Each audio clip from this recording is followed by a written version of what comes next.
ఇప్పుడు ఇంతమంది హీరోయిన్స్ చూసారు, ఎవరితో అయినా ప్రేమ కలిగిందా? ఓహో, ఆన్సర్ కూడా వన్స్ మోర్, టీజర్ కి ట్రైలర్ కి వన్స్ మోర్ విన్నాను. ఆన్సర్ కూడా ప్రేమ ఒక్కసారి కలిగిందా అనేది ప్రశ్న. నేను చాలా సార్లు ఒక్కొక్కరితో కలిగింది. ఈ ఆన్సర్ అర్థం చేసుకోవాలంటే మినిమం డిగ్రీ చదువుంటారు. డిగ్రీ కాదు, మొబైల్లో కొంచెం మెదడు ఉంటుంది. అలా ఒక్కొక్క okay. Thank you so much Ajay గారు. కానీ అదే నేను ఇంకోటి ఏదో అడిగాను, ఇంత అందమైన హీరోయిన్స్ కనిపించారు ఇక్కడ, ఎవరితో అయినా మీకు అలా ప్రేమ కలిగిందా?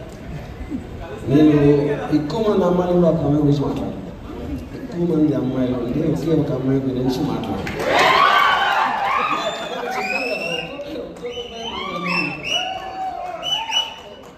Okay, thank you so much అండి.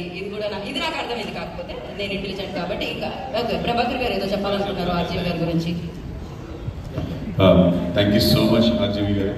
Thanks a lot sir. మేము మిమ్మల్ని చాలా అడ్మైర్ చేస్తాము. మీ సినిమాలు ఒక్కొక్కటి 10 సార్లు కూడా చూసాం సార్. అండ్ మా అబ్బాయికి మీరంటే ప్రాణం. మిమ్మల్ని ఫాలో అవుతున్నాడేమో బహుశా. అంటే అన్నిట్లోనూ ఏం చెప్పినా నా ఇష్టం వచ్చినట్టు నేను ఉంటా, నేను చేసేది తప్పు కాదు అని ఫీల్ అవుతూ ఉంటాడు. అందుకే మిమ్మల్ని ఎలాగైనా పట్టుకోవాలి అని చెప్పేసి మేము చేసాం సార్ మిమ్మల్ని. అండ్ మీరు ఒక్క కాల్తో ఎప్పుడే ఓకే చెప్పడం చాలా చాలా సంతోషం sir. Thank you so much. Thanks a lot sir. Thank you sir.